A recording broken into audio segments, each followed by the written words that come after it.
Hello, everyone, and welcome to the first episode of Campfires and Escalations. First of all, thank you all for joining us. To sum us up, we're a group of friends that have been gaming together on and off for the last 3 or 4 years, and we've been really eager to put together a podcast, so we're doing it.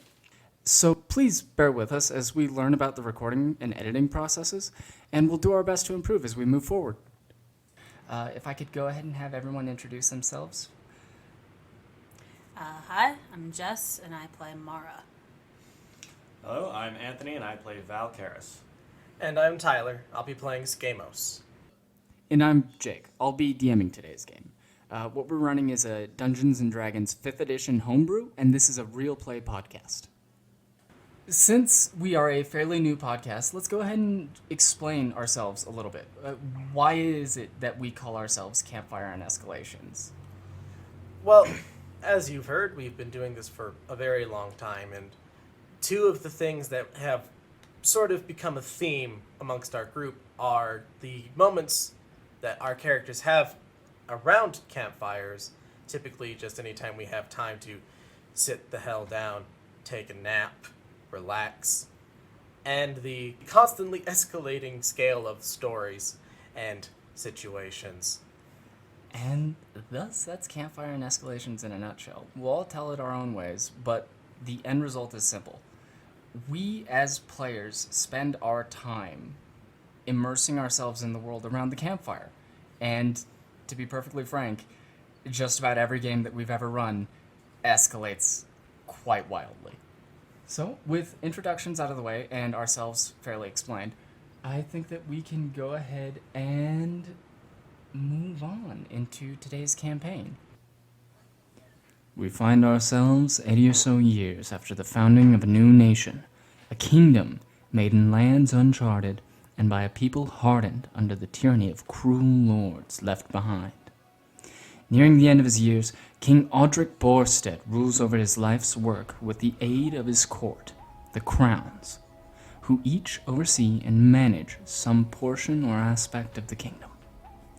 Within the King's Land, there are 4 of these crowns. The Azure Crown, which oversees the southern territory of the Gale Coast, flooded with merchants and spotted with wild islands. The Green Crown, to the east, which manages the bewitched forest of the Teefwood. The Stone Crown, handling various bureaucratic affairs across the kingdom. And lastly, the High Crown, belonging to King Audric himself and marking his direct rule over the Central Territories. Our story takes place in the Teefwood, on the easternmost border at a fort named Clash Keep. With walls cut of ancient stone and wrapped in vine, Clash Keep is set deep into the mountains and stands as the territory's seat of power, guarding the only known path further east to the trade cities. It is here that the Green Crown, Lord Verner, calls on debts old and new for a delicate task. In Lord Verner's manor, set above the keep, we find our characters in a resplendent but simple dining hall with many lacquered woods, tables, and a singular central pit. A golden-eyed woman in guard's attire, a man decorated with colorful sashes, and another woman with pale hair and a weary expression sit around the one table set. With 2 feet on the table and idly pulling a loaf of bread apart with his hands sits Skamos Ferdinand, a 27-year-old something tiefling bard. This bard's journey began in alleys, stealing to survive with his older sister Cori, with nothing but one each other, a shack, and their lone family heirloom, a cittern carrying the initials of all its previous players. The last name changed a few times. Don't know why. Even as a child, Skamos' skill with the cittern would attract crowds from whom coins were thrown and from whom wallets were stolen. Hard life. As he aged, became a more upstanding minstrel until someone stole his goddamned cittern. To chase the thief, Skamos missed a scheduled performance that, unbeknownst to him, was attended by the 3 Prince brothers. They did not like this. At all. Failing to find the thief, Skamos wandered through the Teef Woods, lost and scorned from each establishment he frequented. Eventually, Skamos was found and, graciously, taken in by Lord Werner's men. Today, he works to settle his debt with Lord Werner, but his stolen fucking cittern never leaves his mind. Valkaris, a 50-year-old drow warlock, steps into the room and goes to sit at the end of the table, being sure to be as far away from the main seat as possible, acknowledging herself as a commoner. Val's parents were followers of the Moon Dancer, a practice deemed to an extent heretical by their community within the Underdark. When her family's patronage was discovered, Val's family fled to Clashkeep, where they were granted asylum by Lord Werner, and spared from near certain extermination. In Clashkeep, Val learned to undercut others' perceptions of drow by appearing meek, soft, and unremarkable, all the while wearing her true power plainly on her hand, an ivory ring. While of little value and meaning to some, it serves as a connection between her and the Moon Dancer. Despite this connection, her power, and the perilous circumstances that brought her to Clashkeep, Val's life has been largely unremarkable, and more importantly, safe. But now, Lord Werner calls Val up from that safety to finally settle her family's debt. Alright. Mara Astor, a 22-year-old human fighter, dutifully eats the ration of soup and bread provided for her and stares around the room with a practiced apathy. As an Astor from the mountain town of Taruna, she has the same gold eyes, fair skin, and light brown hair as her 4 older brothers and her father, but not their soldier stature or stockiness. Still, growing up as the daughter of Taruna's captain of the guard, at a young age she chose rapier and whip over dolls and dresses, so she could join her brothers as they sparred with swords. With her practiced quickness and innate grit, as a young teen she joined her brothers under her father's command to faithfully protect Taruna's people and their town's unique commodity. But that was many years ago. Her father, Captain Daryl Astor, has long since been disgraced and disposed. Mara's talents as a soldier are now in the service of Lord Werner, and how any of this came to be, she'd rather not explain. After not but 5 minutes of you lot resting and recuperating from what travels you did make to get here, a simple handmaiden dressed in fair linens comes about, collects your plates, and instructs the lot of you that... Nope, my soup. Oh. Yes, Okay. I'm sorry. The Lord will be here shortly. Oh. You Carol. need to present yourself. This reminds me of a friend who got high and was crying because the waiter took his grits. She ducks out of a side door, one of the servants' passages, and I pulled the bread from my sleeve. sure enough, not long after, you can hear the clamor of footsteps from one of the greater halls as it is approaching. A solid thump, thump, thump, as there must be a full throng of people, likely Lord Werner and all of his advisors. Something must have happened. As of yet, you are unsure as to what. But shortly enough, he himself opens the great doors to the hall.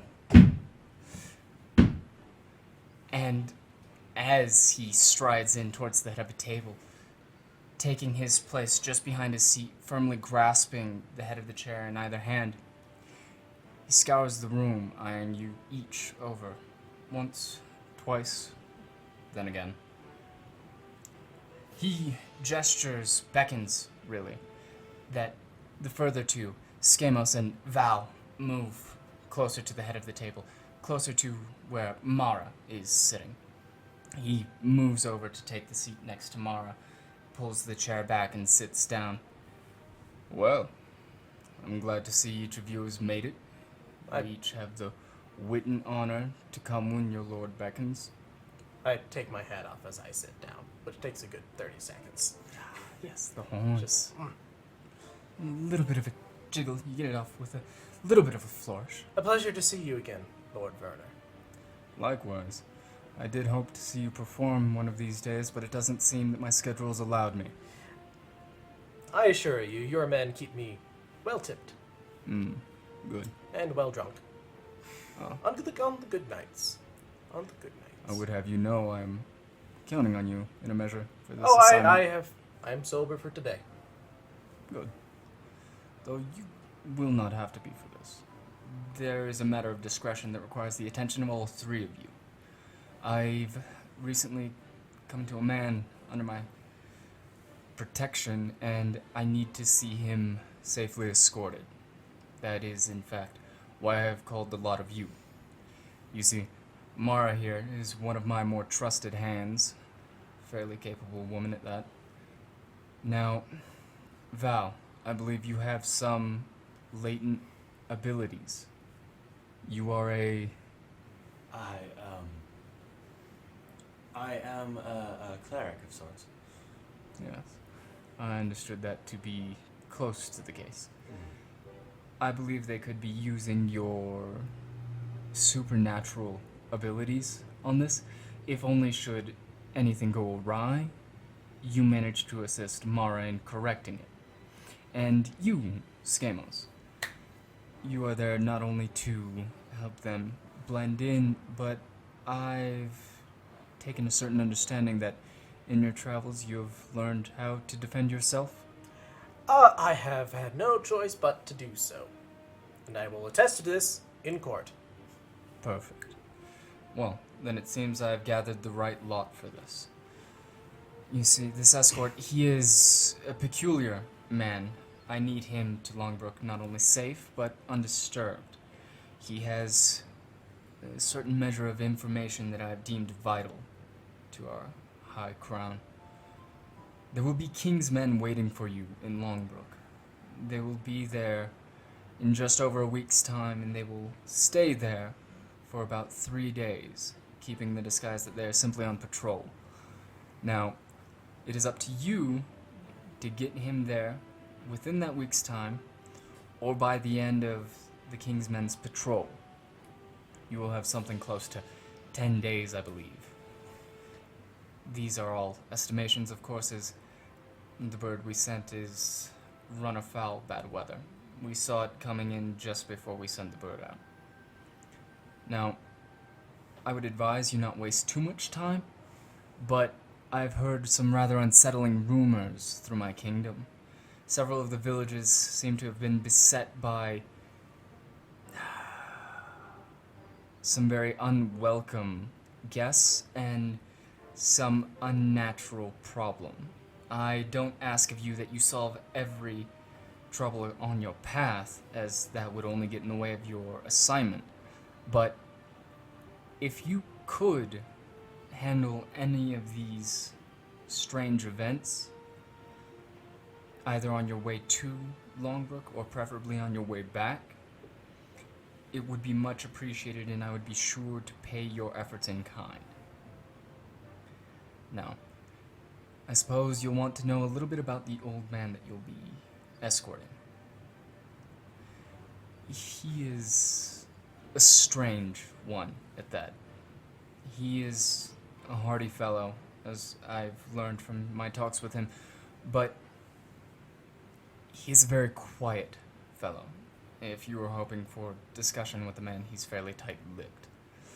Unfortunate. Yes, not exactly a conversationalist. Now, he is... I gather that he has some form of abilities.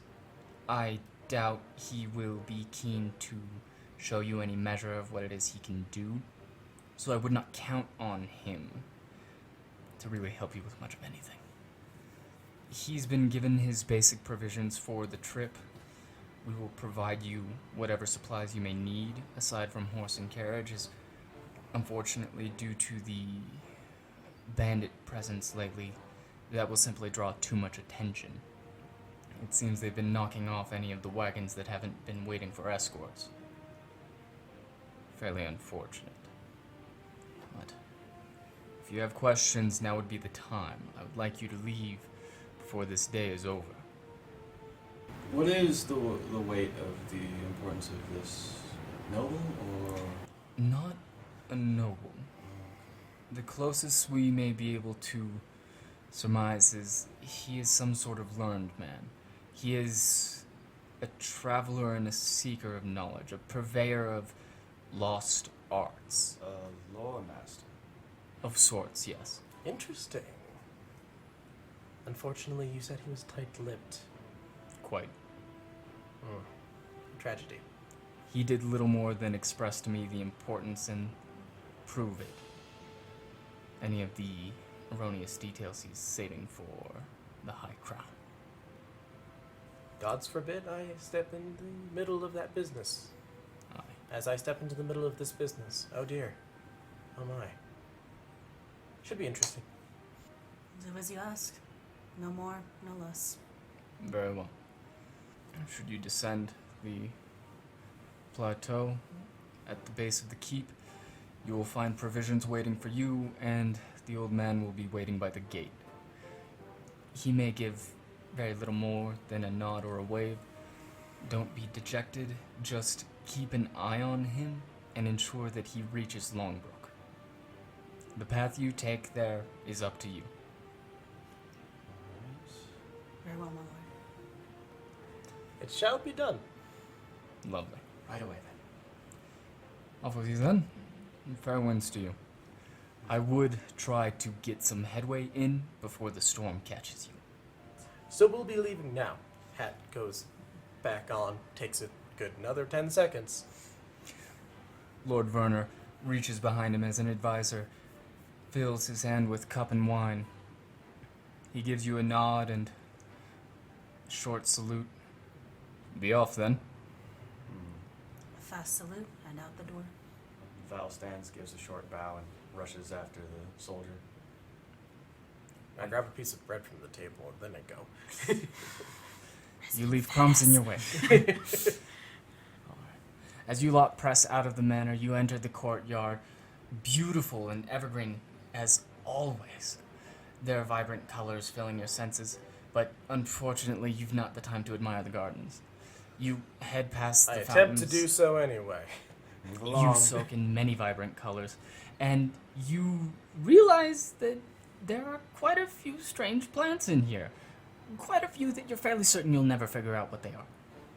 I think that one tried to eat my toe once. I'm going to leave. That may have been a dream, though that may have been the plant that gave you the dream from an induced narcolepsy.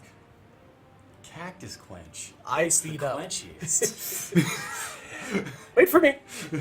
You swear from the corner of your eye, the bud of the plant trembles in your direction. Oh no. You'd be wise to keep moving. I am now moving.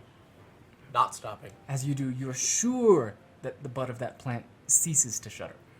And you all make your way to the stone steps that lead down to the keep at large. You see quite a procession, as it seems not only are the guardsmen rallying and moving the stockpiles to a more readied position, supplies and whatnot, barricades and the like, but they've made a concerted effort to draw your attention to the 3 packs full of traveler supplies, and the old man already carrying his, standing right next to all of yours. There are several colored advisors waving you down from the precipice as you make your way down. The hustle and bustle of the soldiers seems to part as you move through the keep, almost as if they were well aware that you were all assigned to some rather important hush-hush assignment. I'm likely nodding at quite a few I recognize. A good number of them give you quick salutes, some even bow, those being the lower soldiers, mostly the ones in training who have learned to respect that those assigned above guardsmen have earned their place. Hey Jim, how's the wife? She is not good. I'm sorry to hear that. Hey, hopefully she pulls through. See you next time. Yeah. Thank You, you. Keep walking. Jim is a buzzkill. later. His wife left him for a baker. That's why he's a buzzkill. Poor guy. You all reached that man, old, aged beyond knowing. His skin, something like pulled leather, is covered from chin to neck to wrist in tattoos, arcane and far beyond your knowledge. Many of them showing some sort of geomantic writing, some form of arcane scripture in the lines between them. And he places a hand to his throat and he gives a bow with closed eyes before straightening himself and propping himself up on his cane. He regards each of you with a small smile. Says, "So we'll be off then." Yes, and I return his bow politely, but this man does seem strange. Mara gives a shallow bow. Another short bow. I see you're all well versed in etiquette. I begin ripping through the pack of supplies. You see bedrolls, a small pouch of ball bearings, a pair of water skins, a tent for said bedroll, Ooh. and a small pouch of salt, Salt! in addition to other cured meats and rations. Be wise not to go through it in an afternoon. I'm not going to snort it. Can you snort it? I should try. I don't recommend. Okay. The ham? No, don't eat the ham. Don't eat the ham. Do you snort the ham? Only once. I put it on the bag. You do. Its weight is comfortable once you manage to rest it on your back.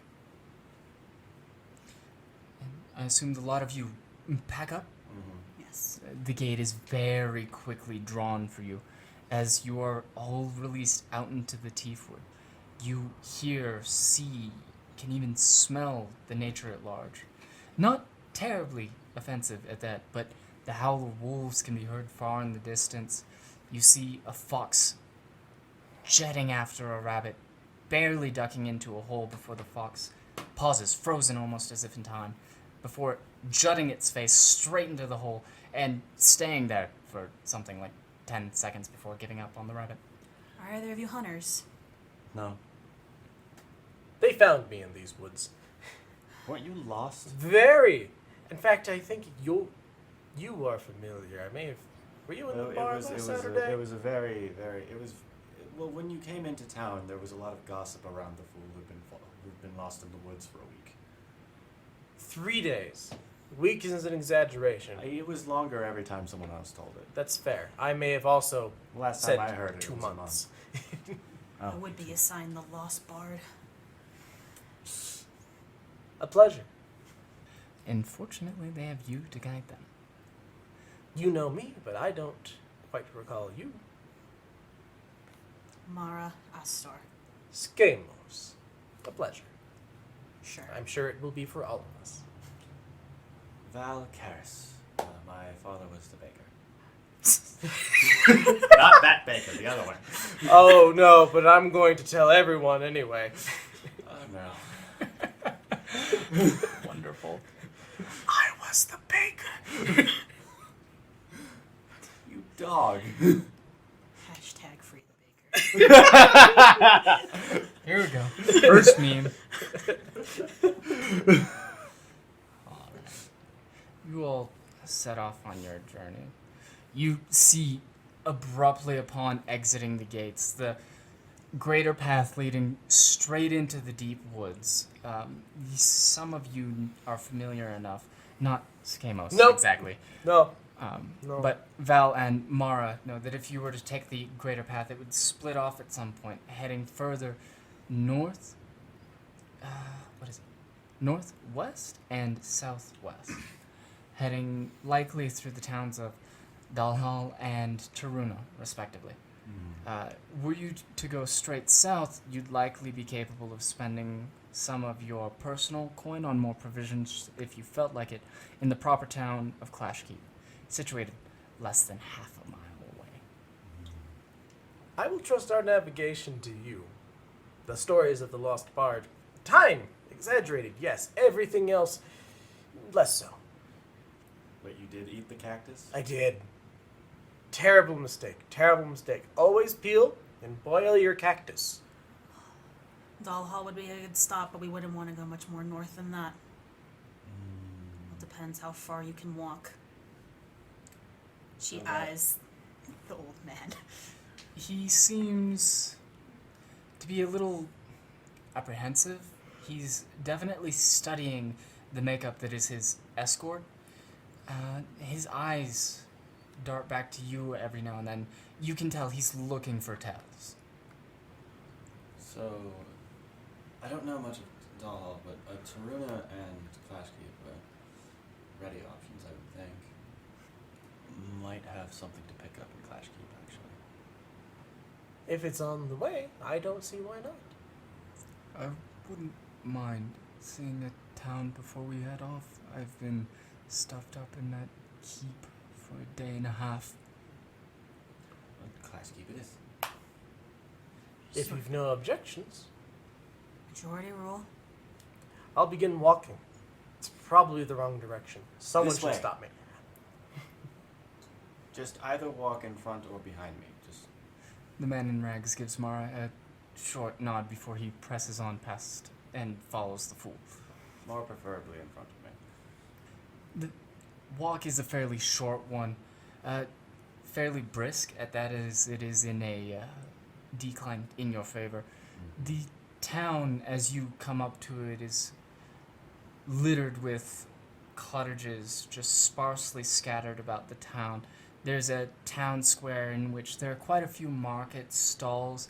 There are several larger shops with more permanent residents, but the outskirts of the town are mostly consumed with the many agricultural products that this town provides, the keep and the nearby cities at large.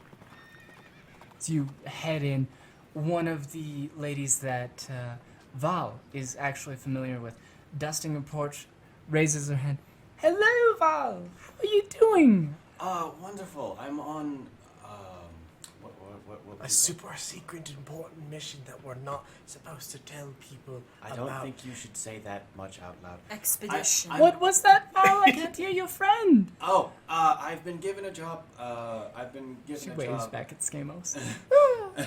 I've been given a job lately. I'm going to be out of town for a while, so I needed to pick some things up from home. Oh, lovely, lovely. Oh, Where are you you live headed? here.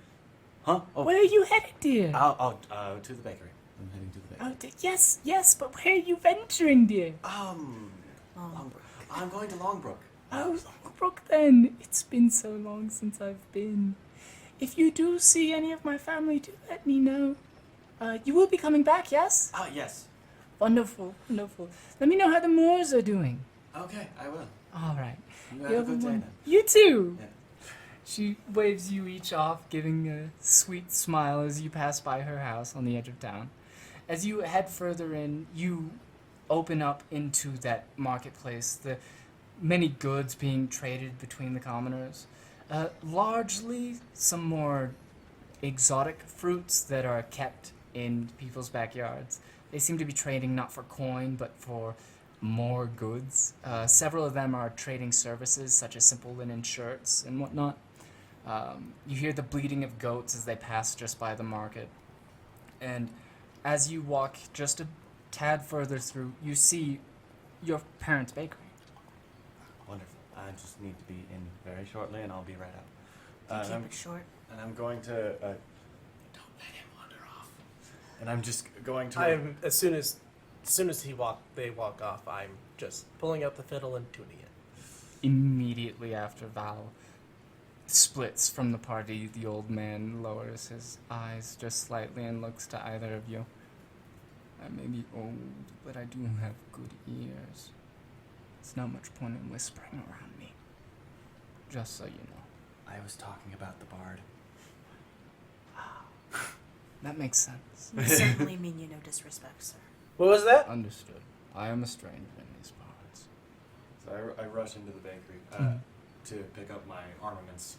You see your father with long braided hair down to his waist, and he seems fairly preoccupied with one of the many ovens. But as he hears the bell from the door, he pulls his mitts off before he turns back, lays them on a shelf. And once he sees you, he says, Ah, wow, you're already back. Is that I the just- baker? Uh, Jim says hi. the journey is going. Wrong baker. Rapier hilt right into your ribs. Oh, I deserve this. I don't know why, but something fills me with humor. Anyways, the journey's going to be longer than I expected, so I need to pick up a few things from the basement. I see. What is it you'll be needing, dear? The chain shirt and the spear. Ah, yes, a good call. There have been tales of bandits. We haven't told everyone in the village yet, but as you know, with some seniority, they have informed us. Be careful, dear, and don't forget. If you have salt, use it.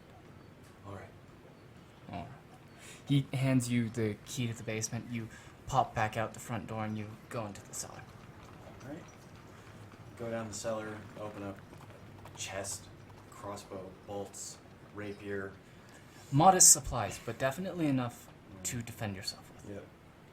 I change into the chain shirt right there, put my clothes over it, Mm. and then grab the spear and walk out using it as much like a walking stick as I can. The chain shirt has a familiar weight to it. It, having been tailored to you when you finally grew into what would be your adult form, it is very natural to wear, and you've become rather accustomed to wearing it underneath your robes. Your father very specifically put you through training for that. Mm-hmm. You meet back up with the group. Not more than 10 minutes past, but several of you are getting antsy. Terribly lost in his own music. The world is missing to him. It just fades out. Leaned against a building, staring at the bard, wondering if maybe she should buy a leash. I see. Well then. Unfortunately, you'll find no dog trainers in these parts. Perhaps a bell. There's a stable nearby. How far can a wandering minstrel wander? 3 days in the woods. It's pretty bad. Oh, you're back. God Yes, damn and, it. and I'm just holding a pole with a bag over the end, tied a couple times over. In the time in which you were preparing, in the time in which you were keeping an eye on the minstrel, the old man had wandered over to one of the stalls and bought himself a small collection of apples. He returns with one in hand, biting into it. Would we be going off then? If no one has any further business, This was all I needed to grab. Likewise. These are good apples. bard. No one here seems terribly interested in a bard today. They do seem to be keeping a little distance from you as you are outside of your natural habitat, that being the bar. Yeah, You tend to swear when you come back from work. only on my mother's grave. Let's go. I think she's dead. I'm not sure.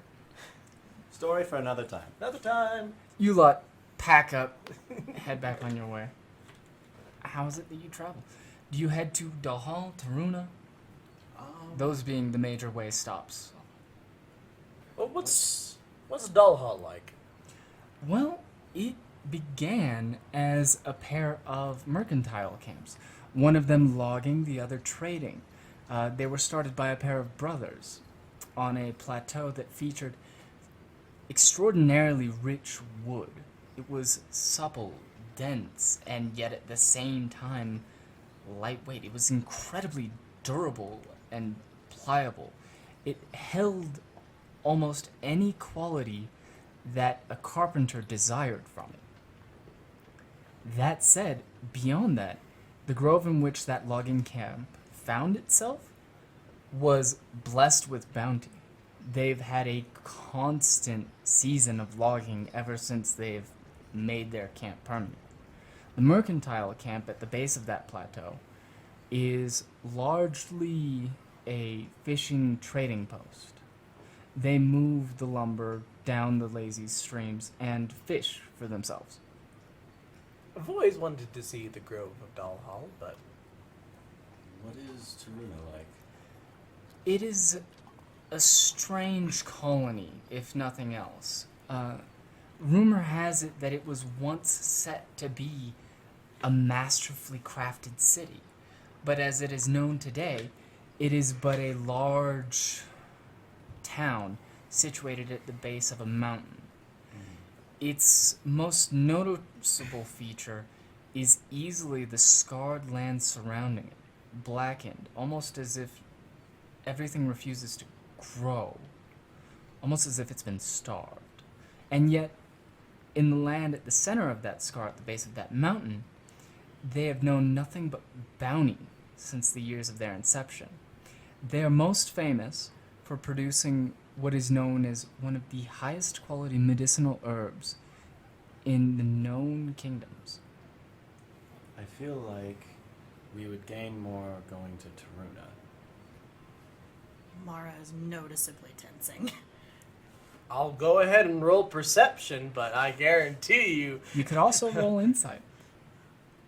I guarantee you... First roll, no pressure. First roll and I'm like, That's an 18. As the one who said it, Val, you may also say it. Minus 3. Oh. 15 total. Well, you may not be known as the most perceptive of men, but Skamos can pick up on a hint. And this hint is saying that Mara is strangely uncomfortable with any mention of Taruna. You know, I think Taruna sounds lovely. I hear it's great this time of year. They have this lovely ale there. Oh, I'm sorry. I laughing out thought of you had character. said that I would be leading us. And that I would be deciding he who was lost in the woods for 3 days. That I did. I leave it to you, our wonderful, wonderful guide. And I hide behind the drow. I'm like half your size. Yes. What are you doing? Get away from me. A fair gesture, as Mara was in fact white-knuckling the hilt of her saber. Some more Dota. Dull Hall. Oh, that's correct. What the fuck is a Mordona? I don't know. That sounds like some kind of strange alcohol. It was. Chief export of one of the trading cities you passed by. Good stuff. It left memories. It also... Took some. memories. Yes. Like many a woman I've met, it took more than it gave. Ooh. Ooh. Ooh. Damn. Some Who are you, shade! Skamos? It's Jenny. a She's bard. fucking the baker.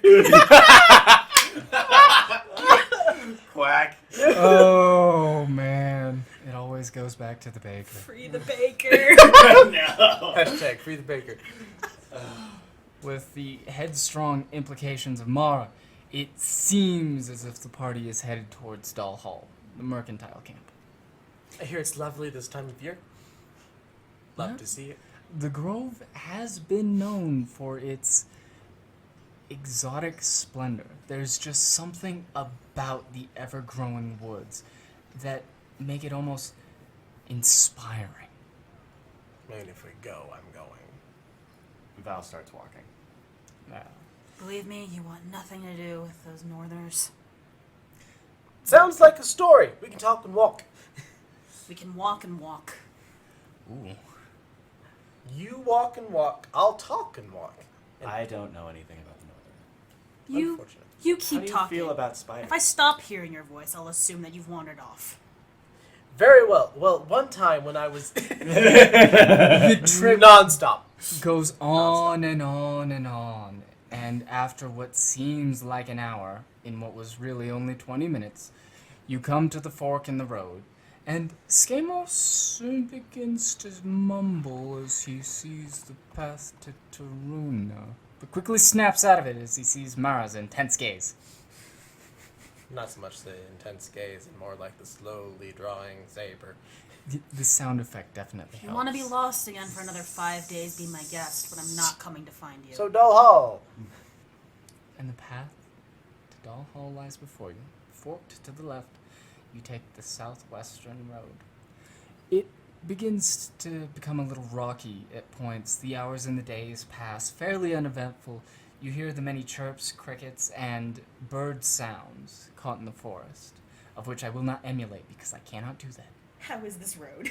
Do your taxes. So what does that make It her? falls to disrepair parts. You see vines encroaching from the forest, but considering you've no wheeled carriage or horse to manage, it's fairly easy to navigate. You do what you can to avoid the more rocky encroachments in which the road has fallen to disrepair. The hours pass, and might I ask, who is leading this party? I walked ahead of the group so these two wouldn't banter and hold us up.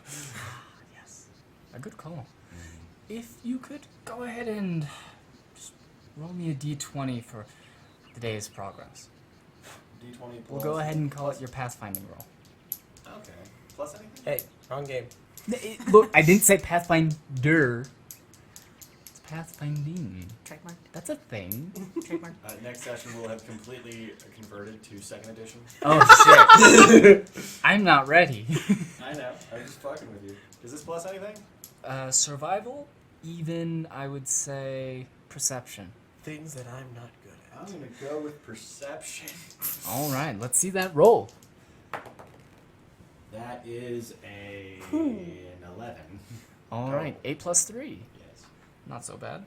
You managed to make decent headway for the group. Unfortunately, several of those vines sort of stretch across the entire road. They do make it fairly difficult at times, but with some proper navigation, you manage to lead them through these massive roots.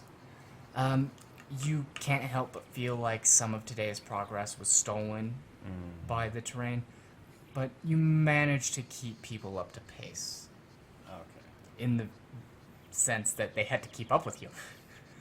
And they had your trail to follow. So as the sun wanes and night quickly begins to fall, the lot of you begin, I assume, looking for a campfire location. Don't ask me to roll survival. I only have plus I'll 1. take a look. All do right, not if have you could survival. go ahead and roll either survival or Survival? perception. Sleep on the ground. Like a real soldier. 10 total. Not so bad. Let's see anybody else's rolls. Yeah, we'll go ahead and have a group roll. 11. That'll be a 20. We're going with that one. We're following Mara, as is our prerogative. Was that natural or No? 19 plus 1. not bad at all? All right. Val, Skamos, you spend your time with your eyes largely on the road, occasionally drifting upwards to appreciate the many strange birds. Both of you hadn't traveled much, I believe. Val, you'd mostly kept to the town of Clash Keep, and Skamos, anytime you tried to leave the town of Clash Keep, well, as the stories go, you became horribly, horribly lost. But fortunately, you have the ever-experienced Mara, who had in fact traveled this road several times, not only for patrol, but for other assignments that Lord Werner had handed down.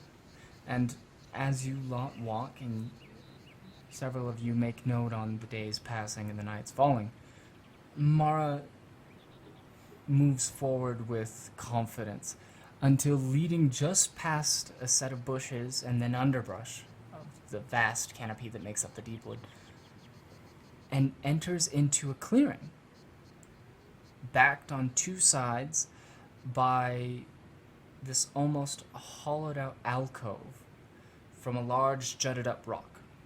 And in the center of this lies the remains of many old campfires, with several spots that seem to have been made out for sleeping positions in the past. You see this as a rather fine place to make camp. And without any objections... I all too gladly drop my bag. Alright. The old man follows suit, tucking his belongings in bedroll into the furthest corner of this alcove he can find. He after establishing his nook, he brings out his pipe, lights it, acknowledges each of you with a singular bow from his head, a nod really, and pulls a book from one of the many satchels he'd been carrying on his person and busies himself while you lot make camp. Mara, you set the fire. Val, what is it you do? I attempt to build my tent for the first time. Oh, lovely. Go ahead and roll survival. We'll come back to that. Scamos, what are you doing? I'm checking out this rock. It's a nice rock. Yeah. It's a real nice rock. I'm climbing the rock. It's so shapely. It's like it was built to be climbed. Right. Roll a climb check. That would be athletics. Mara, a if you could negative go ahead one. and roll survival to establish this. Or nature if you'd like. I rolled an unnatural 20 for survival, 19 plus 1. You are a god darn natural. You slap this thing together. It's just like 2 prongs and a stick that is held up by the 2 prongs, but it is flawless. This is drow craftsmanship. That's what this is. Mara is impressed at the first display of competency. There is not a I single look at it in slacked fold. complete, slack-jawed surprise. It is roomy. Like, you can just fully lay out your bedroll and have room for your feet and your head to still be in the tent. Maximum usage of space. Revelation. Premium bedroll. I shrug out of my large gray coat, fold it up gently, put it down, take my fiddle case and tail, and that's a 13 to climb this damned rock. Fortunately, it was sloped from the back end you found, so it was more of a heavily inclined walk. But you did it. You did it like a champ. You did that little power pose with the kneel forward up with the one leg as you were going up. It's like a power step. You just swelled inside you. You Work feel them great. calves. You did. You did. There's a slight burn. It kind of hurts. Been walking all day, Yeah. climb this damn rock. That didn't help. No, That did not help at all. but I feel good. Yeah, and you are easily something like 15 feet above the rest of them sitting at the top of this alcove. I go to Mara. How does this work? Do we take watches? Is I'll this- take first watch, Okay. I only need 4 hours of sleep. and you will be tapped first. And I believe Mara had rolled for... I had rolled for survival and got a 16. 15 plus 1. Wonderful. You managed to set up the camp before night even falls. You are seeing twilight by the time your campfire is up, ready, and you have established yourself a bit of a perimeter. You did a little bit of bush clearing and knocking back some of the more invasive roots, if only to ensure that you had the time for forewarning before anything were to jump out of these bushes. You've been specifically to this campsite in the past, so you're fairly comfortable with the goings-on around this place. There don't tend to be hostile creatures, but you have heard tales of even a few guardsmen taking this campsite and having a bit of a ruckus towards midnight. So, you're certain that the campsite is as prepared as it can be. You look over your salt, but you don't see much need for it yet. These aren't one of the more active areas. Keep in mind, I bought 5 pounds of salt before this game started. I need to buy a shield. Now, Oh. can I see Clash Keep from on top of this rock? No, Okay. there's a lot of foliage. There's a lot of tree. There's a lot of tree. You're pretty sure that the time in which you were lost, you saw some of these trees, but then again, you're not from a place with a lot of trees. I think that. They all look the same. This is maddening. You don't know how people live here. You can't see the horizon. There's not even a brothel down street. How do you even live as a bard? No liquor, no women. What is this place? You're Mara, pretty sure a the no woman, liquor is thing slightly is because offended. people know you have a little bit of a problem. But then again, maybe the people from the dunes just party harder. It's gotta be it. Probably. As big and brutish as these people are, they really don't party much. No. They tip good, though. They do. They're very polite folk. That much is No one's absolutely thrown true. rocks. Yet. But you have received a scornful look or two. Probably just because you're new. Probably because I'm the baker. And we're back to that. It's never going away. See, I feel so bad for Jim. It's Jim, right? It was Jim. It was yes. Jim. Okay. It was Jim. Poor Jim. Or Jim. Alright, if there's no, like, spectacular views or vistas from atop the rock, I will climb down. For the last time, the baker was not my father. Well, your father is a baker. I know, but he wasn't that baker. You're right. It's a baker, not the baker. Yes. That would be. You're not a baker. I can be. Nobody Baker said Putting it in anything. an oven doesn't make you a baker. Baker slept with Jim's Well, wife. there Which go all Jim? his Jim Baker. credentials. There go all my credentials and Jim's wife. Oh no.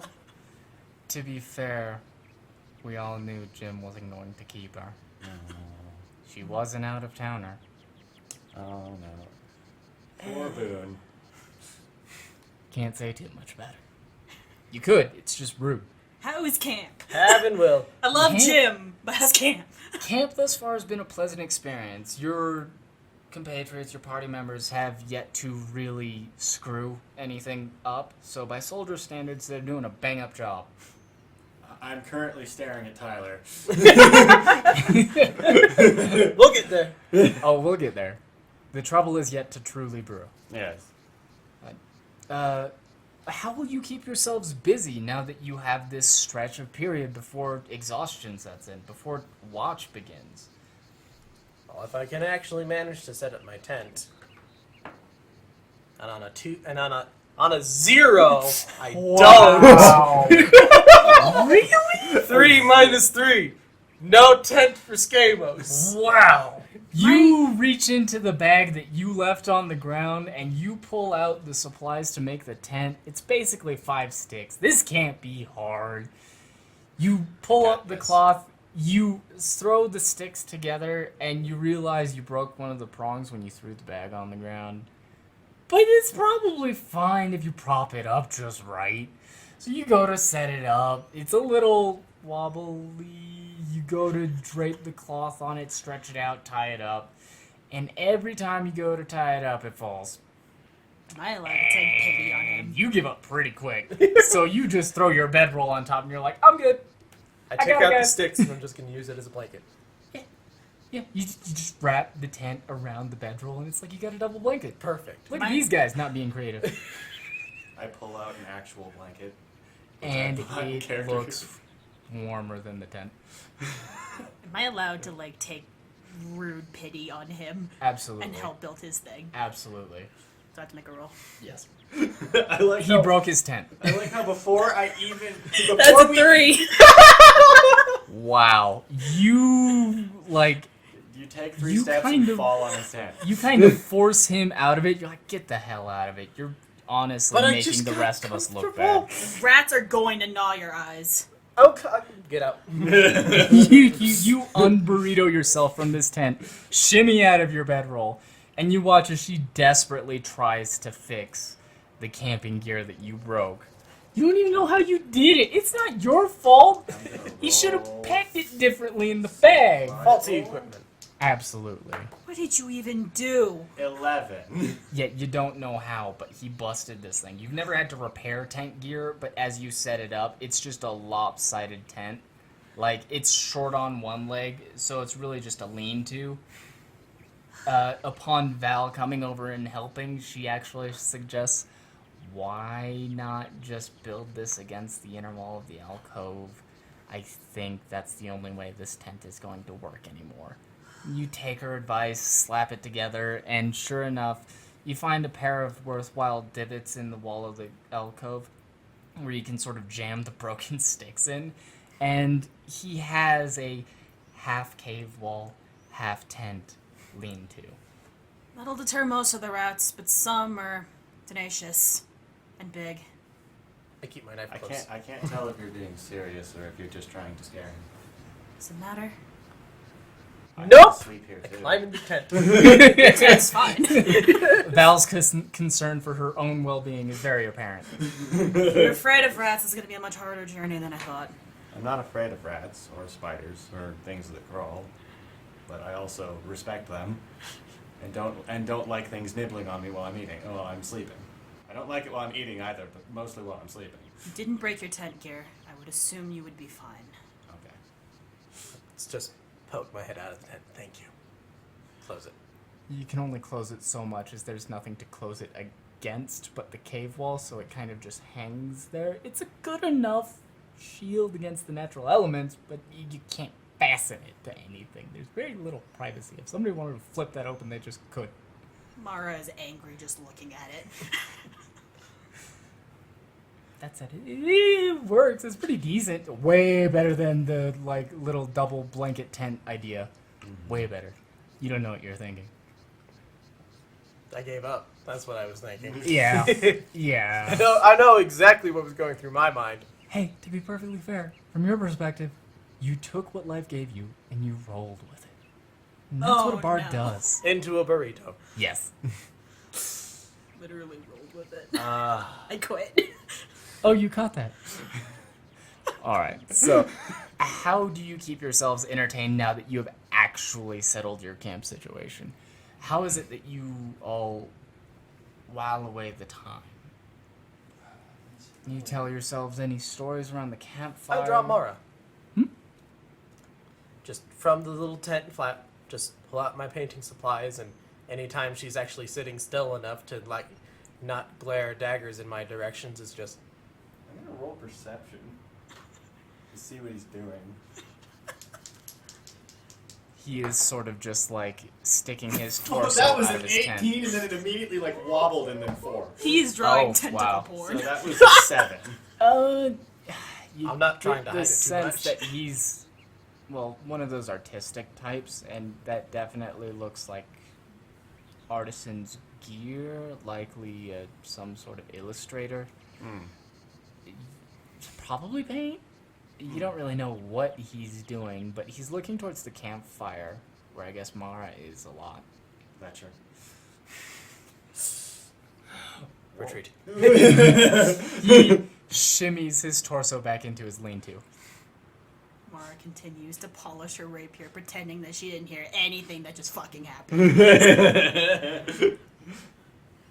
Do you poke your head out of the... Yeah. The second he pokes his head out of the lean-to, a stone hits him in the nose. Oh. Just a small one. Oh.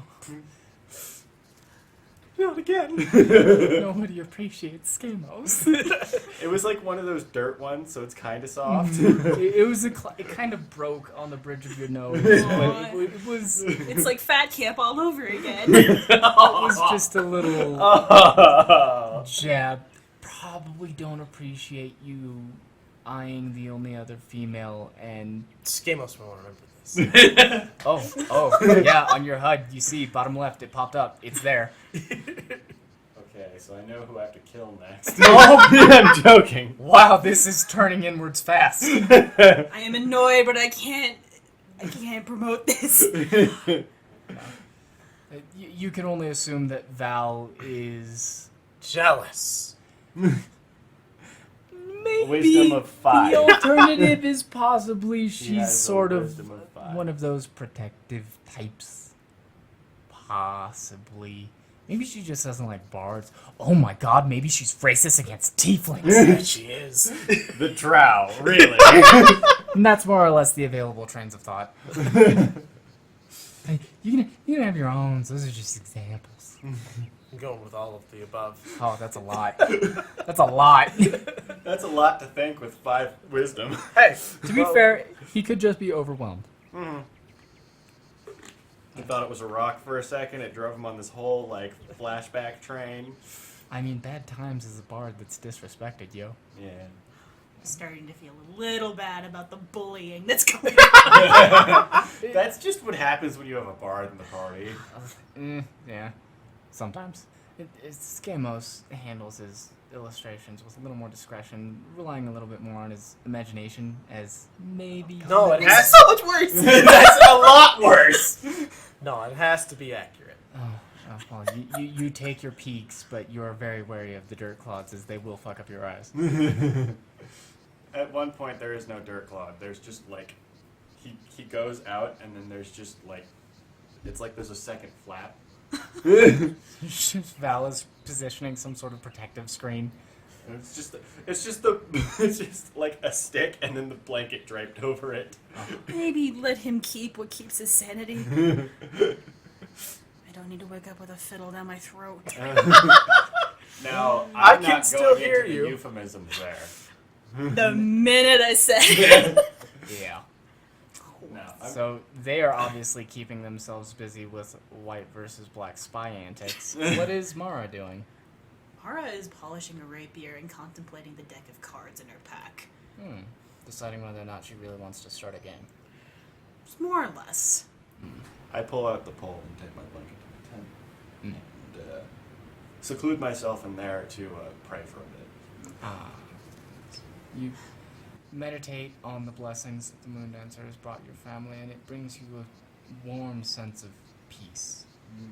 Something you can simply tell is alien to your years in the Underdark. Cold and the absence of light was the majority of it.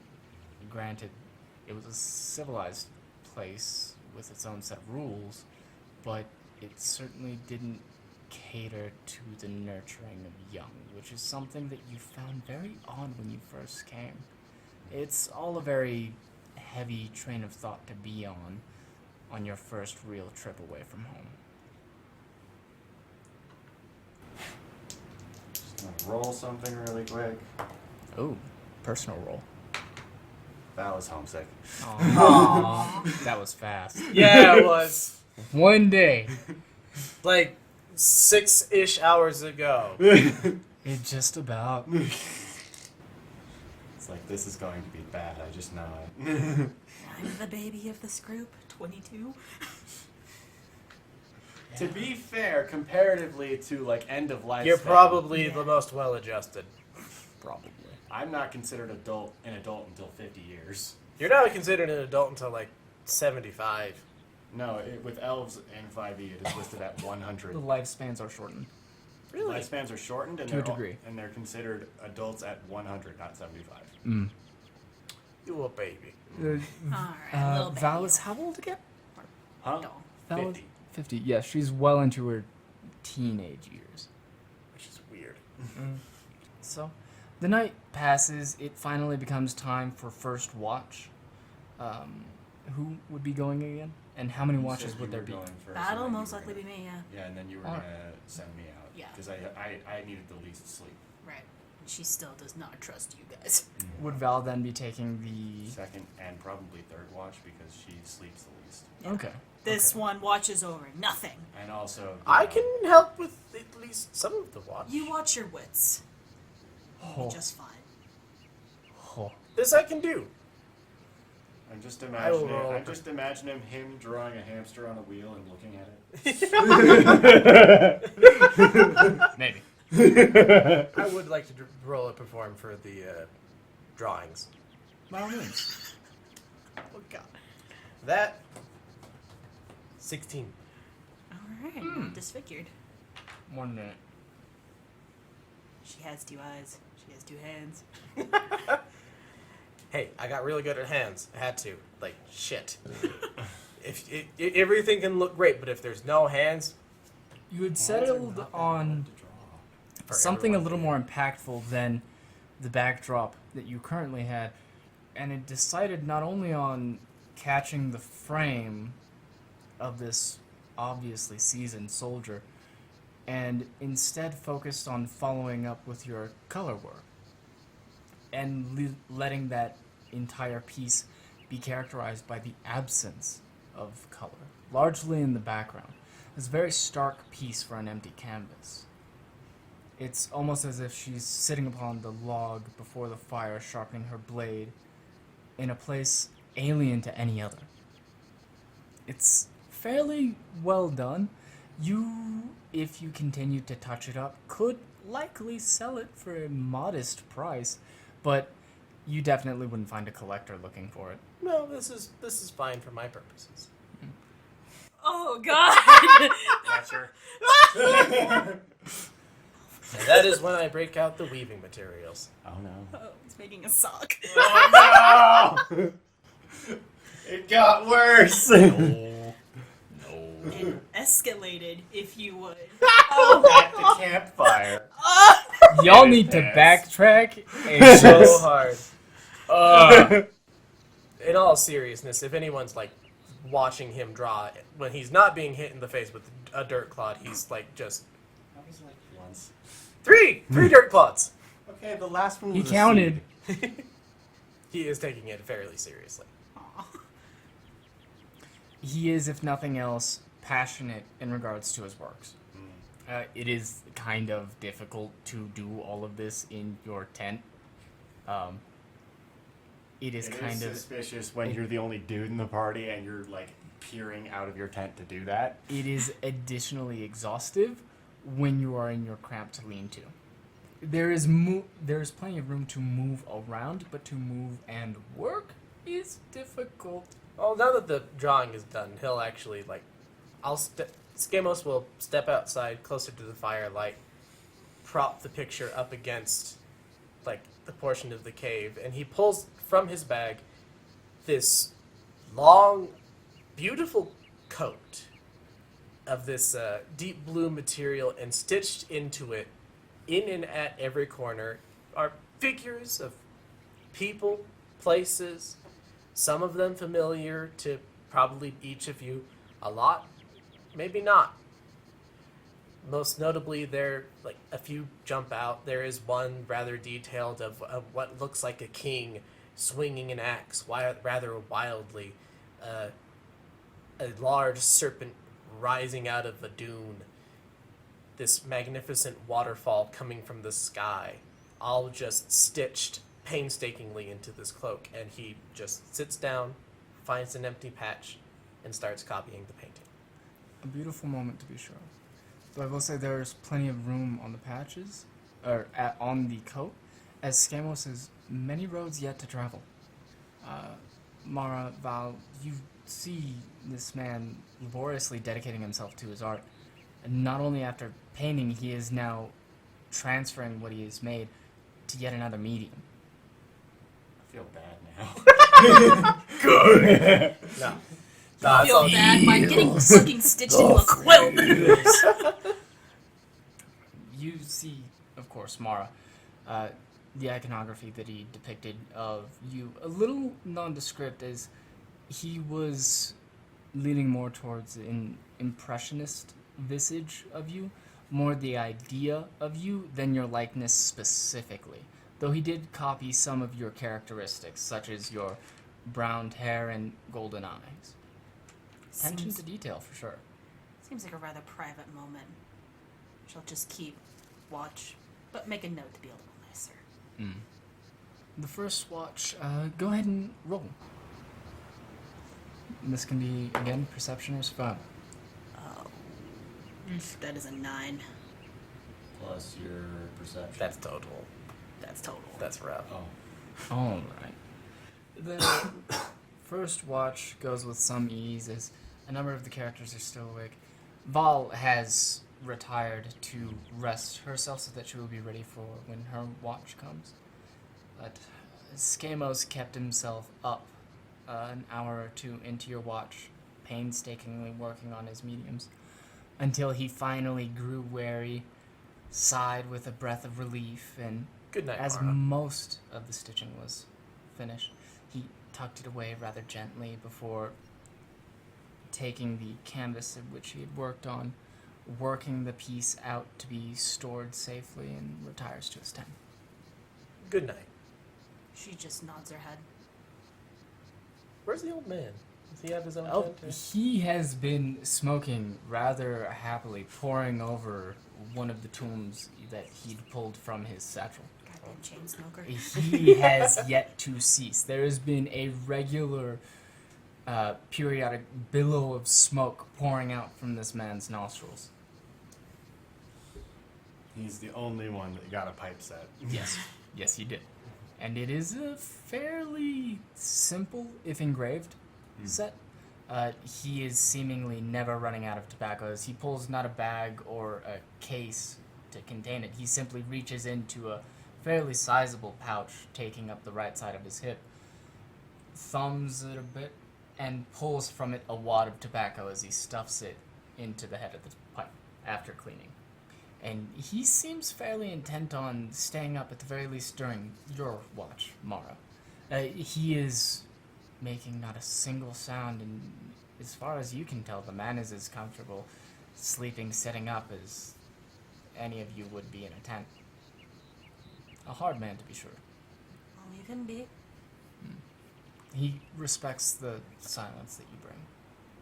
The time passes, there's rustling in the bushes, but anytime you hear anything nearing closer, you grab one of the rocks nearby and you tap it against one of the rocks on the fireplace with just...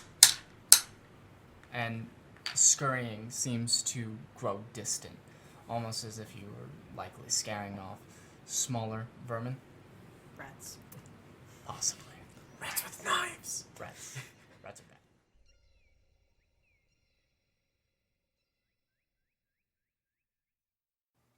Hello, everyone. It's Tyler, voice of Skamos Ferdinand and the editor for Campfires and Escalations. I just wanted to take a minute of your time to thank you for listening to our first episode. It's been a long time coming, so I'm excited that we're finally airing. If everything's gone sort of according to plan, this episode should have gone up June 11th. From there, we'll be uploading episodes every other Tuesday, so you can expect to see episode 2 coming up on June 25th. I also wanted to take a quick minute to thank our friends at battlebards.com who have provided the amazing music and soundscapes that you've been listening to. BattleBards is an amazing resource for any dungeon master looking to spruce up their home game or podcast with music, sound effects, weather, and so much more. You can use the coupon code CAMPFIRE or the link in the description when you create your own BattleBards account for a discount off BattleBards Prime, which gives you full streaming access to over 3,400 tracks.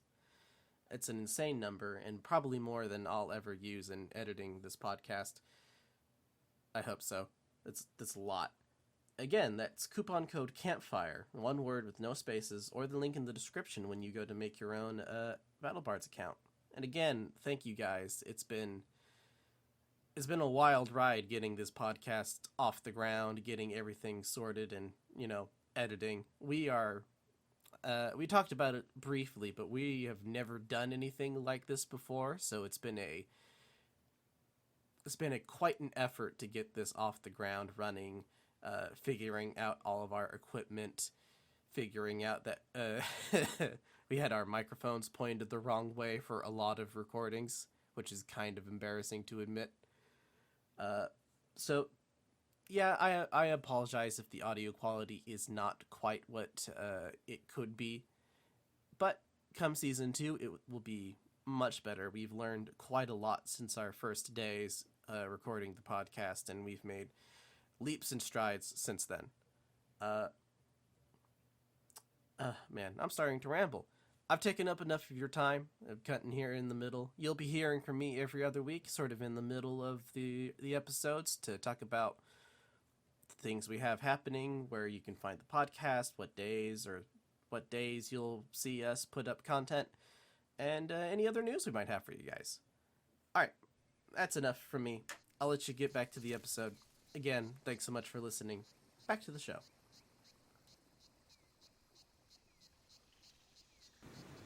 As the hours pass, no more than a few skitterings in the bush, your watch goes by fairly uneventful, until the time finally comes for you to pass the watch. Alright, Mara gets up, walks over to Val's tent, and as nicely as she can, taps the rapier against the side of the tent. Okay. She does this sheathed. Val, you know what? As you do this, you see the opening of the tent part, and in the darkness of night, just these two glowing lights appear from inside of the tent. Damon! She does her best not to flinch back, but is clearly startled. And it just opens, and it's just Val wrapped in a blanket. You managed to sleep at all? I slept fine. Mind taking over the watch then? Oh, yes, I'm well rested. Alright. I'm just gonna go. You emerged from the warm cocoon that was your blanket, fairly rested. You felt homesick. There's a little bit of that morose tug as you pull yourself back into your waking state, but so far so good. There's been no troubles. You can do this. This is You can probably do this. the most suburban character I have ever made. Probably. It's lovely. Yes. It is quaint. It is very tea and chamomile as opposed to what you typically do. I'm for it. Which is like Four Locos. Yeah, yeah. Four Vodka Locos and on a jet fuel. curbside at 2 a.m. Four Locos by the train stop Yeah. with some beef jerky. Oh god. This is a fun twist for you. I feel like you're getting like some good like role play like Yeah. border Variety. growth. I'm hung up on Four Loko and beef jerky. Sorry, I just. So very like by the railroad. It's like such a very specific mental image. I'm It sorry, is. that just sounds like thunder shits in an Amtrak bathroom. I mean, you'd be surprised. Some people are very accustomed to that. Hey, I pity them. you have not truly understood what street life is like until you have had a peanut butter sandwich. I wouldn't suggest it. It's not bad. Please tell me what happens on watch before I puke. Peanut butter on Spam. I don't like the thought, but like I'm up for Spam. I'm up for peanut butter. It just maybe I'm picky. Maybe those two don't go together. I don't know. When you take them together, they make a ball in your stomach, and you're full for the rest of the day. Anthony, peanut I butter don't and think chicken that's works. good. I think that's just the crippling depression. Oh God. No, that's that was a homeless trick I learned online when I was homeless. Anyways, Well, okay. at least it worked, I guess. It did. I'm gonna. It was more expensive than it was worthwhile. That sounds like it defeats the purpose. Moving Yeah, it on. does. Your watch. Okay, so I go up to the campfire. I take out the steel mirror in my bag, and I stick it in the ground, like right in my blind spot. And I just kind of like sit cross-legged in front of the fire. Okay, so from your alcove, you see just in your regular view quite a bit, as there's about a third of the campsite that you've set up that is guarded more or less by the alcove. That said, if anything were going to come, it was going to drop down from about 15 feet above you, Yeah. which is unlikely. The smoke has a tendency of dispersing just as it reaches the lip of the alcove, so you think that you're all going to be fairly well undetected for a while. That said, go ahead and roll perception for your night. Or survival? Yeah, that'll work. I'll go with perception. Mostly because I don't know how survival applies to what I'm doing. Just looking out for predators. I can do that with my eyes. You can. That is a 19 plus 3. There you go. Very, very nice. Alright, so your base was, 19. and your bonus? 3. Lovely. Alright, so you're at a 22. A firm 22 at that. So your night starts with very little events. The forest itself seems to have died down and adopted a very peaceful back and forth between the howling of owls, the chirping of an occasional bird, and the skittering of lesser creatures such as vermin. And then it just sort of bleeds off into crickets, cicadas, with the occasional howling. Cicadas. Alright. Well, your watch proceeds with very little event. You actually spend some time listening to the more base natures of the woods. It's almost soothing in a way. It's the first time I've been in the woods in a very long time. It's certainly different from camping nearby any of the settlements, as you are well away and hours out. but you smell something. It smells something akin to filth, like unwashed persons or someone that had been, say, toiling in the fields for quite some time. And then, not Somebody needs too a shower. far off in the distance, you hear a certain kind of scurrying in the underbrush, just a... Pull out my crossbow. You ready yourself.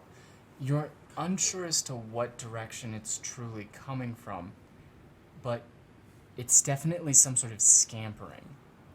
It's difficult to pin, as I said earlier, but you know it's out there. And go ahead and roll perception again. Okay. That is a 14. Lovely. That passes. You see, well into the underbrush, a flash of a pair of red eyes before you see them dip out of your line of sight, and you are almost certain they're headed towards the camp. You can almost hear them now. Some sort of... As I hear this, I close my eyes, I breathe on the ring and raise it over my hand, and I cast dancing lights. Alright, are you casting them just over the entire campsite? Yep. Alright. As you cast this, go ahead and describe how you casted the spell, the flare, the effects. I mutter some words of Undercommon that I don't quite understand.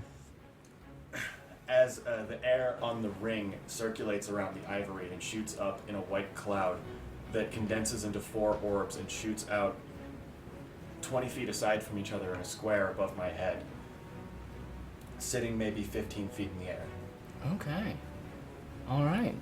Very nice. All of the lights. You see these lights rocket up, then outward, forming the perimeter that you'd commanded of them. And you can immediately hear another series of scampering, but this time it almost seems like they're backing away. Just that... You hear that very clearly from multiple directions. Do I see any eyes? Go ahead and make another perception check. I take it that none of this wakes us up. It's not particularly loud. 17. You know that there are 3 sets of eyes out there. You're just barely illuminating portions of their faces, and you have spotted them. They were attempting to come in from all sides. Forwards, to your right, the right of the alcove, and to your left, that being the opposite end of the alcove. And you can see all 3 of these small, green humanoids. You've heard of them, but you've never seen them. With their deep sockets, you can see the glow of their red eyes. Goblins. Okay. You see smears of red paint over the foreheads of several of them. I'm going to do 2 things. I'm going to first cast Armor of Agathis on myself. Good call. And that uses my spell slot for the day, which I just got back. So that's, how many? 5 temporary hit points. Lovely. And then I am going to shriek as loudly as I can. Okay. I won't ask you to break the mic, Yes. but if you'd like to give any sort of performance or through character alert your allies, go ahead. No, it's just a shrill high pitch. It's just a siren shriek. Yes. Got it, like you just saw a mouse. Yes. Alright. Well, Mara, Skamos, you hear this immediately. It is enough to make you bolt up in a sitting position. Screaming! And you don't know why. I rushed the hell out of my tent. Alright, you grab your belongings. Skamos,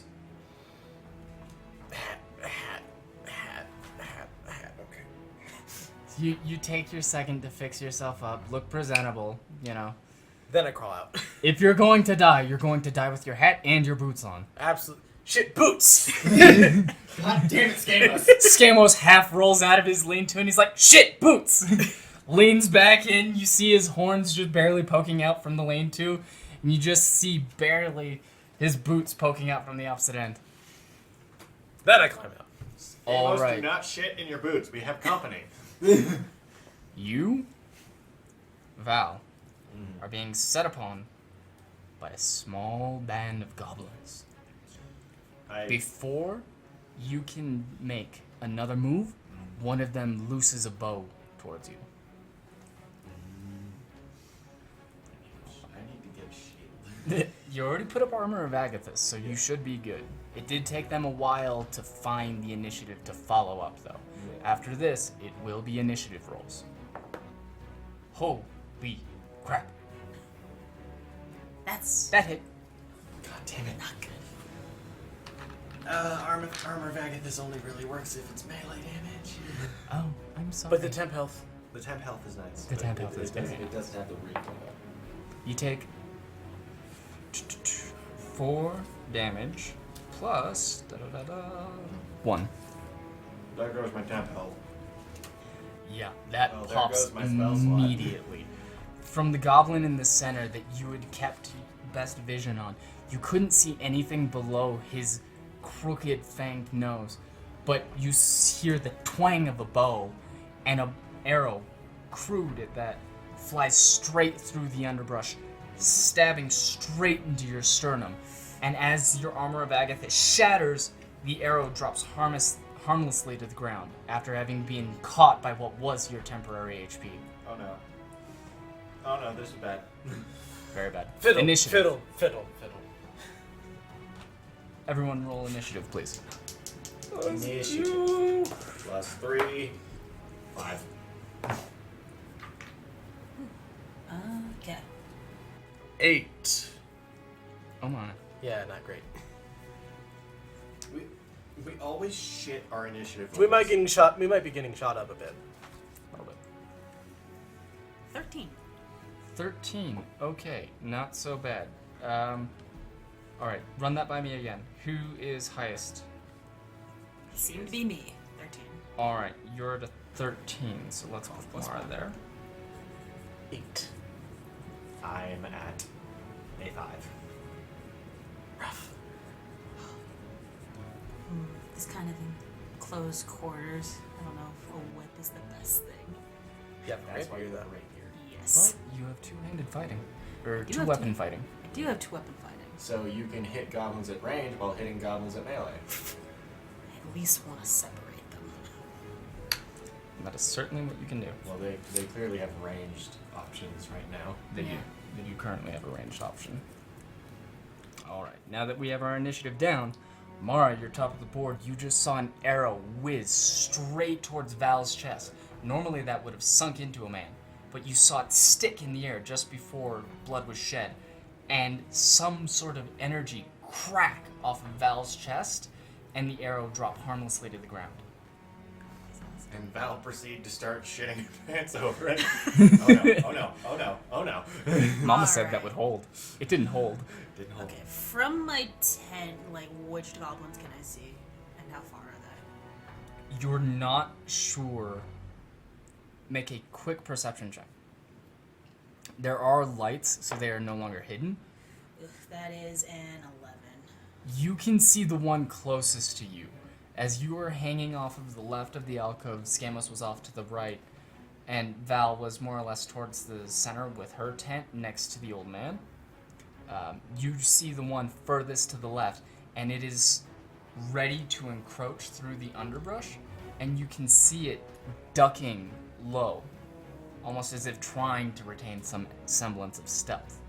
But currently you see it. It has a pair of red stripes curling back over its balded head all the way past into regions unknown.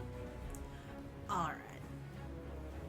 So, Mara is going to approach, Alright. and in the left hand she clutches a whip, brings it up across her body, It slams it down towards the goblin. All right, roll your attack. That's the first one. Plus your strength bonus, plus proficiency, So that's 12 plus 3 plus 2, plus 2. All right, So and that is- you 17. you certainly hit. The whip cracks with a resounding thud, and you see this creature slammed right across the node, drop. Roll your damage. That is. He is in pain. Okay, it's a D8 and then it's an attack bonus on top of that? Is your This is strength. D8? Oh no, the D8 does. It's 4. Oopsies. Yeah, the rapier's a D8. I was, Yeah. I was Whoopsies! like, how big of a whip is that? That Okay, would it's Dire still- whip! So it's attack bonus plus whatever I just rolled. Oh, I've Plus your seen strength. the So- world's largest oh, whip. plus my It's- strength. It's Yeah. as thick around as my forearm. Yes. So that's still you a don't s- count your proficiency bonus to damage. Alright, that's still a 6. You do Nice. yeah, you add your strength. Yeah. So that's just 3 plus 3. Yeah. So that's attack number 1. That you see it as a gout of blood splurt upwards as you lose sight of the goblin. He is likely fallen to the ground, but the crimson from the blood you snapped out of his face has painted the nearby foliage. There's a pair of spatterings to either side of where he was. With that thunderous crack, do you follow it up with anything? I do follow it up. I follow into the foliage and stab down with the rapier, where I assume he is. Alright. Go ahead and make your attack roll. Oh, that's That's rough. Plus Yes. 5. 3 plus 5 plus proficiency? Well, it's plus your strength bonus plus your proficiency, which I believe is Yeah, 3. So plus 5. Yeah, so that's an 8. 8. You unfortunately miss as you see climbing into the underbrush and foliage. This goblin is desperately clutching his face with one hand, blood still spilling out and smearing the rest of his entire muzzle as you just see loads of sharpened, rotting teeth in what is the mouth that takes up half of this creature's face. In the other hand, clutching just against its cheek, is a dagger held blade downwards, and it is desperately trying to get its bearings, but as you begin to stab down with the barrier, it snaps out of it, catches you in one of its good eyes, and throws its weight to the side, dodging your rapier stab. Alright. You hit him hard. You hit him very hard. Alright. That was painful just to Just think. slowly turning. That wasn't any finesse. She just hit him with a rope. Yes. Half his face is gone. She split his face. His nose was just left in pieces. It's somewhere. I in like the her.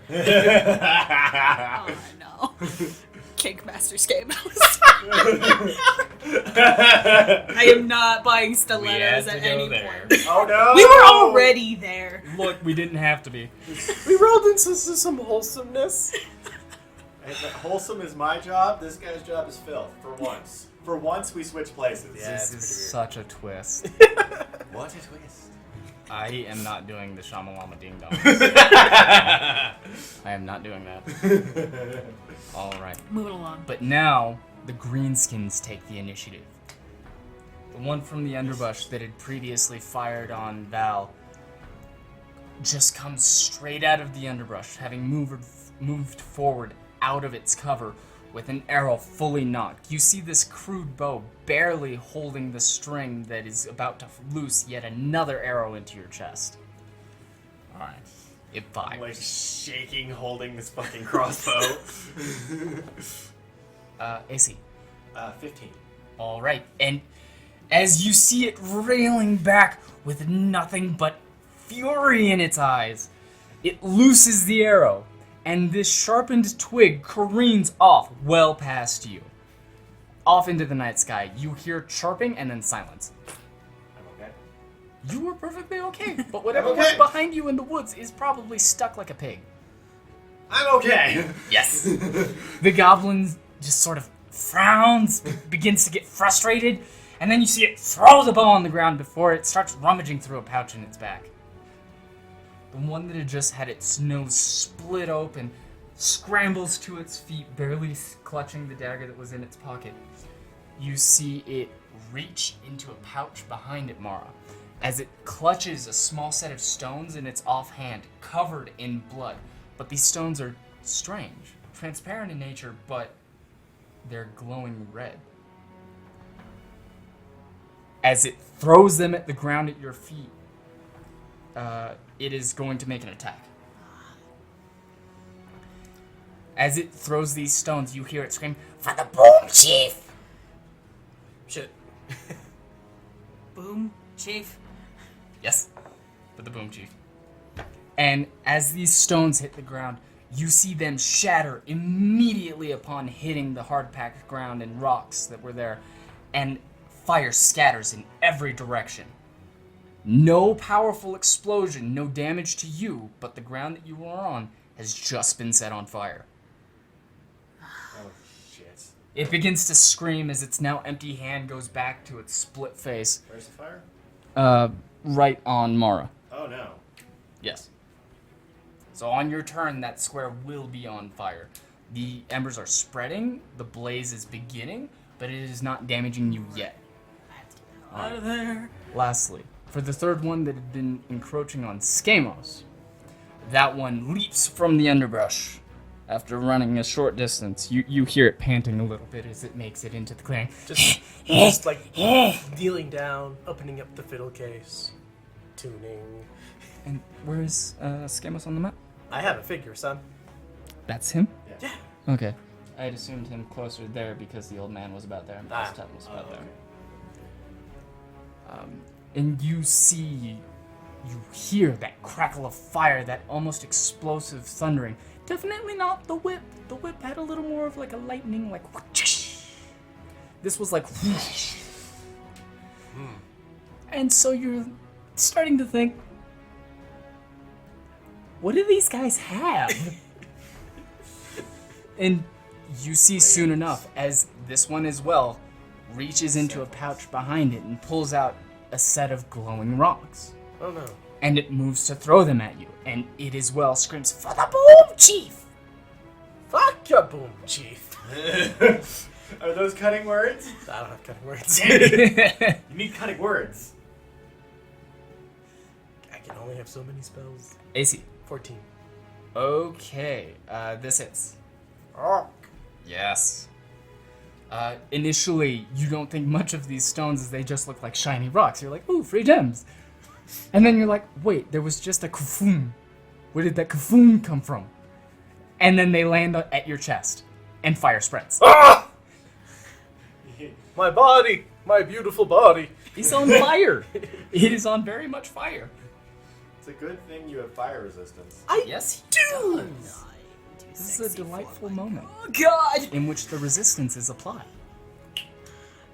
All right. It throws these pebbles, really, not even full-sized rocks or gems, and as they pit against your chest, you just see fire sputter and trace off in lines across your body before dissipating. They didn't even set fire to you.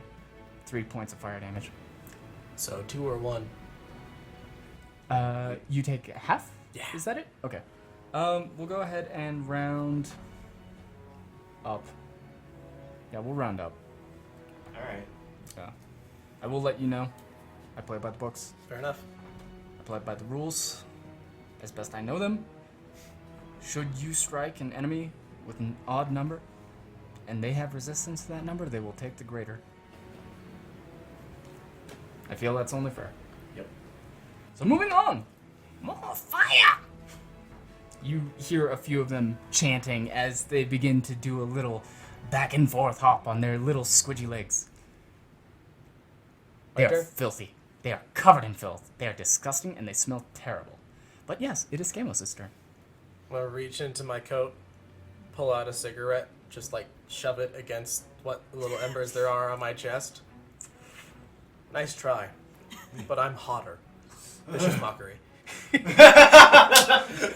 Explain it. He must make a wisdom saving throw, DC 14, or take a D4 psychic damage and have disadvantage on his next attack. Wouldn't it be hilarious if they were immune because they were too dumb to know that they should be taking damage? Oh, it applies to things even if they don't get it. Right? I thought you were like burning I could cigarettes insult on your rocks. chest. All right, you see him almost quizzically cross eyes for a second over his nose before he just recoils in pain, almost like something had just smacked him in the forehead. Roll your damage. 4. Oh. And it rings true. If you had his perspective right now, his ears were ringing. He doesn't know why. It's just happening now. And then I'm just gonna do a little ditty. Inspiration. On me? Yeah, it's a D6. Alright, and that's usable as a bonus action? Yep. Awesome. That is what bards can do as a bonus action. I can do 3 more before I need to take a nap. And I'm gonna back away from this Alright. goblin. Yeah, that's probably a good call. He's looking very shanky after being so, I don't know, mentally harmed. Yeah, I'll just move to here. There we go. Alright. So you retreat from the goblin something about 10 feet and hide behind Val again. Hey, Why are you hiding behind me? I'm smaller than you. I mean, behind is subjective. We're kind of like there and there and there. Val, it is your go. Fuck. Okay, I raise my crossbow and I fire on this one right across from me. Alright, the one with the crappy bow. Yes, the one that just tried to shoot me. The only one that hasn't screamed for the boom chief yet. Yes. I don't want him to do that. Fair. Also, I've been wanting to use that line so I can see it to the character. And crossbow 17 Oh plus 5. fuck. my, that certainly hits. That's gonna do it. This poor little green fellow. Okay. At least it's not a whip to the fucking face. Yeah, that was a pretty rough way to start the combat. Just whack! It's like the opening scene of Logan. You're like, oh god! It's just like he just killed them all. Yeah. Oh, spoiler alert. Logan in theaters 3 years ago. Spoiler It was alert, so he gets good. eaten by the Hulk. Phrasing. Oh, what the hell? You stop that. Bard! No! Just because you can doesn't mean you should. But I will. Bards. It's not healthy. Oh shit! 8 plus 3. That's You loose the bolt in your crossbow and you fire dead center. This goblin doesn't have the time to pull whatever he was reaching for. As soon as your bolt connects, he is sent sailing back into the foliage. damn, girl. You hear nothing from him but the sudden from him certainly being implanted into something. I just stand there blinking. Did I do it? Did it? Yeah, Oh, yeah, shit. you got him. There is a spattering and a trail of blood at the edge of the campsite where he was standing. Okay, I put away the light crossbow and I draw my rapier. Okay. Rapier party. Yeah! Finesse! Except my for this your strength rapier. God. You're the penetrator. Look. All right. There are straight rapiers. You can use them with Straight strength. rapiers? Yes, you As fool. opposed to the rest of the rapiers. which Look, are some of in them are fact bendy, okay? Some of them don't play by your rules. Anywho, Okay, so Moving let's see. on, we're at the top of the round. I use my action Oh. to fire the crossbow bolt. What is it to change? It's weapon? part of your movement. You can do that like once. Okay, so I did that. I did that once, and so I have my bonus action. Do I have any spells as a bonus action? No, I do not. All right. So, I'm going to move over here. the chess match continues. Yes. Val retreats behind the mighty Skamos. What's up? Close your shirt if you're going to do that. Oh. Well, we're at the top of the round. Mara. Alright, so I am at risk of being on fire. Yeah. Did Yes. we remove Yes. this one from the board? So, what I'm going to do is I'm going to move adjacent to the goblin, spinning as I do, hoping that my fast footwork at least extinguishes the embers around my feet. And as I do, I wind the whip up once again and bring it crashing down towards the goblin. My goodness. And there's no penalty to using the whip in melee, correct? Nope. There's no It just has reach. That is insane. So that is... Alright, roll your attack. As you rely on your deft footwork and sheer strength, you twirl about in him. 14. That might hit. That hits. Nice. Roll your Roll that damage. D4. 4. 4 Alright. 4 plus 3, 7. Yeah. You twirl about almost as if in a dance, and with a mortal blow, you swing this whip down in an almost elegant fashion just before it cracks, slamming straight across this creature's shoulder and tearing into its torso. Roll damage. How do you want to do this? It is absolutely dead. He's dead. Absolutely. Neck with your whip. You get to do your Mortal Kombat fatality now. That's what. Oh, that's what. This how is you an wanna do. easy one. The rapier is already wound up behind me. It's going straight to the back of its skull. And sure enough, it already had a gash cut across its face. You cleave straight through with your rapier, then catching it and flicking it upwards, the skull of this creature is cut in twain. You cut his head open with a rapier. Strength. Right. Yes. Fuck you, Boom Chief. Here's your other dice. You take your goblin corpse to your Boom Chief. The second sees this, the second that had thrown the stones at Skamos, the one who had had its brain hurt by mighty words, Sup, bitch. it sees this. It tucks its knife as it begins to back towards the foliage, eyes darting to each and every one of you, even the old man who had remained motionless this entire time. And it reaches into its bag again. It throws stones, not at you, but in all of your directions, and runs into the foliage.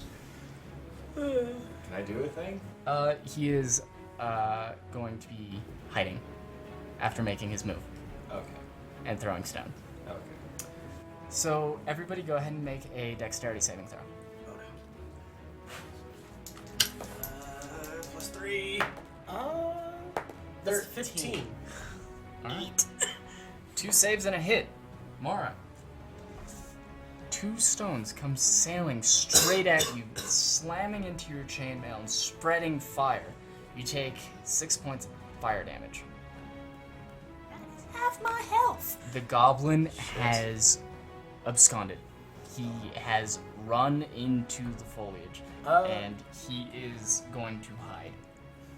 He is retreating. That's fair. I definitely can't see him. You can definitely hear him, though. Oh, perfect. He is panting and kind of screaming a little. He's in a bit of a panicked frenzy, but he is booking it. How far away is he? From you, Yeah. he is already past 30 feet. Awesome. He can still hear me at this range. I cast Dissonant Whispers, dragging the bow across my fiddle in this horrendous screech that only he can hear. So you don't need to be able to see him. I He just just need needs to be able to hear He you. needs to be in range, able to hear me, and I imagine I have to be conscious of his existence. And you're certainly conscious of his existence. I am going to make you show me. You have the card, yes? Yep. All right. Go ahead and show me the card, just so that I'm not botching any rulings on this. Yeah. Well, it. Let me see if I can even hear you. It doesn't have great senses. Well, the range is 60 feet, so... Mm-hmm. Okay. You hear silence. No more screaming. Well, I don't know if it worked. Did it make its wisdom saving throw, or can it not hear my spell? It doesn't matter what you roll. Dead. You hear silence. Look for the The corpse. spell doesn't tell you if it's dead. Fair enough. put the fiddle back in its case. It might be dead. It might not be dead. You mean might be dead? Chest She- just spreading over my mail. She has a fairly, noticeable sear mark in her armor. Pop it back open. Da-da-da-da. How long does the inspiration last? 10 minutes. Hey, same as the 11 dancing health. lights. 11 health. Yep. Skamo simply whips the fiddle back out and plays a very quick but charming tune, and your wounds start to close. Okay. And for the audience, what was that? Cure wounds. Thank you. We just need to cover systems every now and then. Of course. But that's all my spell slots. Not Stares. everyone who listens to D&D podcast knows what the system is. Fair enough. Not Well- everyone who listens plays. Mara takes a look at her formerly scorched chest and, in astonishment and slight begrudgment, just mutters, "Thank you." Of course. The wounds are sealed. There is very little to no scarring. You definitely felt like you had some of your blood boil, and you feel a little lightness in the area in which you were struck. Whatever that spell did to fix you, it didn't replace the blood, No. but you feel a hell of a lot better than you did. She's just gonna grin and look for the corpse. Well, you head off in the direction that it had I run off start to. stamping out the fire. Okay. Yeah. No. I climb you back do into that my fairly tent quickly. and go to bed. Skamos is a creature of habit. He sleeps. Alright. You find the body soon enough. It was leaving a bit of a trail. It certainly wasn't trying to mask its efforts well enough. It had certainly hidden, but that had only worked due to the intense foliage surrounding it. Does it have anything on its person? As you come up to it, you can see the body face down, having left quite the skid mark in the fresh mud. It had a crude dagger bent back on itself. A very simple construction. It was stone with several pieces of wood wrapped around it to make some really crude handle. It had a singular loincloth to which it had another pouch tied towards the back. Beyond that, this creature is covered in mud, dirt, and the oils of its own filth. Can I poke the pouch with my rapier open? Absolutely. This pouch is made of very simple, worn-out cloth. If you'd like, you could simply slice it open from where you are. I'll do that. I don't want to touch the mud. All right. As you do so, you see the glittering remnants of shards of those red stones. It seems to have expended its inventory of those. But these slivers and shards carry the same notable features. Primarily transparent, but glowing red. I'm picking up a handful. All right. You only really get one decent-sized shard that's presentable. The rest of them are a little difficult to pick up. They're honestly close to being dust. So you pick up your singular shard. You are aware of the nature of these. Upon any great physical contact, they will erupt. At the very least, that is what you understand, having had them thrown at you twice. They're the little sidewalk poppers, but they burst into flames. Yes. Steal all of them. I am pocketing this one for sure. If the All right. others I can't pick up, I'm keeping this one. Do you have any loose linens, cloths, leathers to wrap it in? Yeah, I have a pouch. That's about it. All right. You go ahead and empty that up, wrap it. I assume you head back to the camp? Yes. All right. As you do so, you see Val still stomping out the last embers of the fires. Were you stomping out the campfire as well? No, just this one. Okay. It doesn't spread, fortunately, Yeah. because there is quite a large thicket surrounding this campfire, and that could have been a pretty bad situation. But you stop it before anything comes of it. Yeah. Skamos, you see, is already retreated back to his tent. Mosquito hawk. I see. And the night has taken a strange turn. You were warned of bandits, you were warned of unusual sightings, but even Mara had never really tangled with goblins. They were known to inhabit the regions, but they were never so outwardly hostile as to attract attention. You had heard of disappearances in the past, and you had assumed that those were due to lone travels being beset and kidnapped by goblins. But they're typically very timid creatures, if vicious. Crafty bastards are getting bold.